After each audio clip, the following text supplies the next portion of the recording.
Bonjour, est-ce que vous pourriez nous parler du débuché de Provence, s'il vous Alors, plaît? le débuché de Provence, là, nous sommes qu'une petite fraction, parce qu'il est composé d'une bonne quinzaine de sonneurs, et là, aujourd'hui, on était à 6, ce qui suffit en général pour une église comme ici.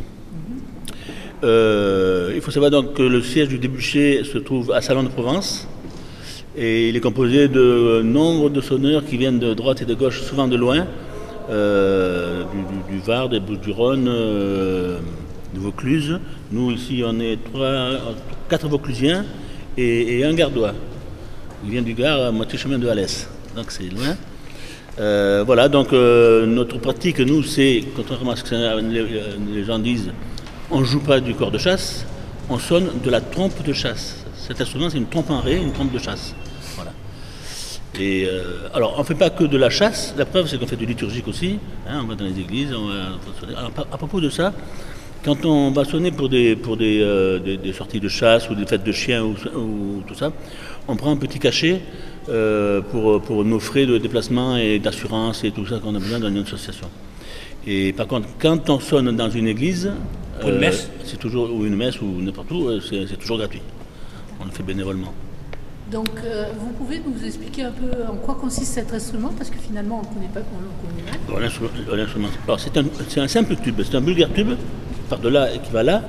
C'est du cuivre? C'est du laiton. Laiton, d'accord. Qui est fait 5 mètres 445. Ah oui, il faut Non, du souffle, 4 là. mètres 545. 4 mètres 545. Alors, il est composé d'un tube Ouais. et une embouchure. Alors, l'embouchure, il y en a plusieurs types. Hein. Selon ça, c'est une embouchure ce qu'on appelle de basse, parce qu'elle a un assez gros diamètre pour faire des sons graves. Donc, bon, alors, dans un groupe de sonneurs de chasse, il y a ce qu'on appelle des registres. Il y a plusieurs registres. Il y a les chants qui sont devant. Alors, vous avez vu, on est toujours en V comme ça. Hein. Devant, il y a les chants qui sont 2, 3, 4, ça dépend si on est nombreux. Après, il y a les secondes qui font donc un contre-chant. Et derrière, tout derrière, il y a les basses qui font une espèce de contrebasse. Voilà. Ça, les radoux. Alors après, il y a plusieurs sortes de... Il y a les radoux. Alors au milieu du groupe, en général, il y a des spécialistes qui font ce qu'on appelle du radouci. Nous, on dit des radous parce que c'est comme ça. Du radouci, c'est-à-dire que c'est de la trompe où on y va tout doucement sur le volume. Et en général, c'est au milieu d'un morceau. Au milieu d'un morceau, on sonne un truc qui pète, et après un radoux, et on finit par un autre truc qui en jette. Donc au départ, pour apprendre la trompe de chasse, vous commencez directement avec une trompe de chasse ou... Quelques-uns d'entre nous, on fait des cuivres avant, dans des clics ou à droite à gauche. Trompette, clairon, trompette de cavalerie. Certains l'ont fait, dont moi, à l'armée. J'étais dans une fanfare militaire. Alors, donc, déjà, on a une approche de l'embouchure, quoi. Et il y en a qui démarrent directement sur la trompe. Hein, et alors, on leur apprend la base. Ben, écoute, tu pètes dedans. Prout. et oui, parce que c'est... Il n'y a rien. Il n'y a rien, on peut sonner même comme ça. Hein.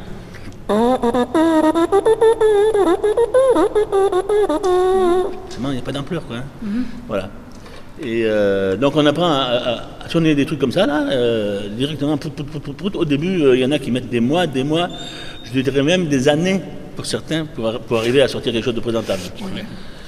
Nous, on est des vieux machins, donc, donc on commence à avoir de l'expérience, quoi. Hein. Bien que la plupart d'entre nous, il y a une bonne dizaine d'années qu'on sonne, qu'on ressonne, parce qu'avant on avait fait des trucs. On a passé 40 ans sans sonner. Il ne faut pas oublier que un petit détail comme ça, hein, dans le Grand Sud-Est où nous sommes, il n'y a pas d'équipage de chasse à courre, tout ça, il n'y a pas beaucoup de chasseurs, contrairement à la région d'Orléans, de l'Île-de-France, de la Sologne, etc. Donc alors, dans ces groupes de Sologne et tout ça, il y a beaucoup de jeunes chasseurs et ils se mettent à la trompe pour avoir donc, leur propre groupe de trompe. Et nous, on n'a pas ça. Alors du coup, on n'a pas beaucoup de jeunes, et les effectifs sont un peu vieillissants. Lui, le plus jeune. Donc vous recrutez. Ah, mais on recrute. Les jeunes, ils viennent plus. Vous apprenez aux jeunes aussi? Ah oui, oui, Ou oui, est-ce qu'il oui, faut oui. qu'ils passent par une école de musique? Non, Il y a des écoles de Il y a musique. des écoles de Non, mais musique, oui. lui, par exemple, ce Pas monsieur, d'école de on l'a formé nous-mêmes. D'accord. Et maintenant, il fait partie des grands. C'est le petit jeune. Et alors, au niveau de liturgique, vous avez de grands compositeurs qui ont écrit Alors, des non, il y a morceaux? que Lully. Lully. Jean-Baptiste Lully. Mais sinon, Gaston Henry, Hubert. oui, mais c'est pas. Ouais, Hubert, il a composé les morceaux, le hommage au piqueux. L'hommage au piqueux, c'est Hubert qui l'a composé. Le morceau de Alors, pour la communion. des morceaux, on en connaît des centaines. Il y a déjà tous les morceaux de chasse, donc de vénerie qui n'ont rien à voir avec l'église, hein, tous les morceaux de vénerie qui sont faits pour ça, donc on doit savoir, il y en a 55 officiels je crois. Et puis après il y a tous les grands machins. Il faut savoir qu'on va faire des fois des concerts trompe-orgue dans des grands machins comme la cathédrale d'Aix par exemple, ou Avignon, Orange, on a fait des beaux trucs. On a fait des beaux trucs. Ouais. Justement, Vaison. je voudrais dire justement que la trompe de chasse n'est pas forcément, bien sûr qu'elle est liée au départ à l'activité de la chasse, mais qu'elle a eu ses lettres de noblesse, c'est des lettres de noblesse bien sûr chrétiennes, on fait la Saint-Hubert, Ouais. mais aussi chrétiennes parce qu'effectivement trompe et orgue ne sont pas forcément liés à l'activité de la chasse, mais ce sont vraiment des instruments qui vont servir à l'office religieux, à la liturgie, Voilà. et donc ils ont toute leur place pour que... Tout à fait, Et, on sonne des morceaux de toutes les étapes de la messe. Et tous les morceaux, les les étapes de la messe. il y a des messes qui ont été faites, etc. Il y a 8 morceaux de messe. C'est très noble comme instrument. À tel point que maintenant faut l'UNESCO l'a dire- reconnu trompe musicale. Trompe musicale, voilà. Maintenant, L'UNESCO c'est l'a un reconnu comme trompe trompe. musicale. C'est un Pour- instrument pour- reconnu. Oui, Il date de quelle année finalement alors? C'est dans les 1600 je crois, dans les années 1600, à l'époque du marquis de Dampierre. Ça ne ressemble pas à ça. Avant, Non, elle était beaucoup plus grande. Plus grande. Ah bon En diamètre, C'était la même longueur de tuyau. Avant, ils avaient des tricornes. Et la trompe, on la met comme ça. Ils ne pouvaient pas la passer par-dessus. Avec le tricorne, on ne peut pas. Donc, Il faisait des instruments très grands, très ouverts. quoi. Il faut expliquer, C'est le marquis de Dampierre qui a fait revenir à ce diamètre-là. il faut expliquer aussi que la trompe de chasse, c'était le téléphone d'autrefois. Parce que pour chaque animal qui court sur la terre, il y a une fanfare qui lui est dédiée. Ah bon? Oui. oui, on C'est-à-dire, va chercher le on va renard, partir le lapin, le lièvre, le blaireau, le renard. Après, vous avez la biche, vous avez le fan de biche, vous avez le jeune cerf, vous avez le grand cerf. Après, vous avez les sangliers, l'allée, le grand sanglier, etc. tous les gibiers. Tous les animaux qui courent. Et ça, si on ne connaît pas les fanfares dédiées aux animaux, une personne a du mal à suivre la chasse. Parce qu'il n'y a pas que sur les animaux.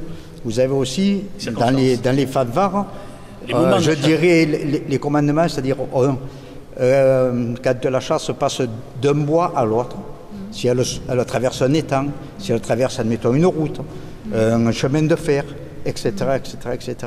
Et à chaque situation de la chasse, les veneurs sonnent et les suiveurs savent où ça passe la chasse. D'accord. Voilà. Voilà, toutes les situations sont prévues, hein, y compris un passage du chemin de fer, un passage de l'eau en barque, tous ces machins, c'est prévu. Il y a une Tout ça, il y a sonnerie les pour ça. fanfares. D'accord. Et vous répétez souvent alors? Alors, le groupe entier, il répète on répète à Salon de Provence tous les mardis soirs. C'est là qu'il y a le siège du groupe. Et puis, nous, le petit groupe du Nord, là, les septentrionaux, donc Vaucluse, Gare, etc., on répète tous les vendredis soirs, À Orange. à Orange. À Orange. D'accord. Bon, ben on lance l'appel alors. Hein. Voilà. on cherche des jeunes. Voilà, vous cherchez des jeunes. Oui, Il faut qu'ils connaissent le solfège, j'imagine? Non, Non, même pas. Pas forcément. Beaucoup d'entre nous le connaissent, nous, on le connaît. Mais non, il faut de l'oreille par contre. Il faut de l'oreille, oui, d'accord. Il faut Oui, de l'oreille, il vaut mieux. sans oreille. Il y en a qui arrivent à sonner sans oreille, parce que je ne sais pas comment ils font, mais bon, des fois, ça fait des couacs. Mais je vous remercie. Hein. C'est moi, un grand merci.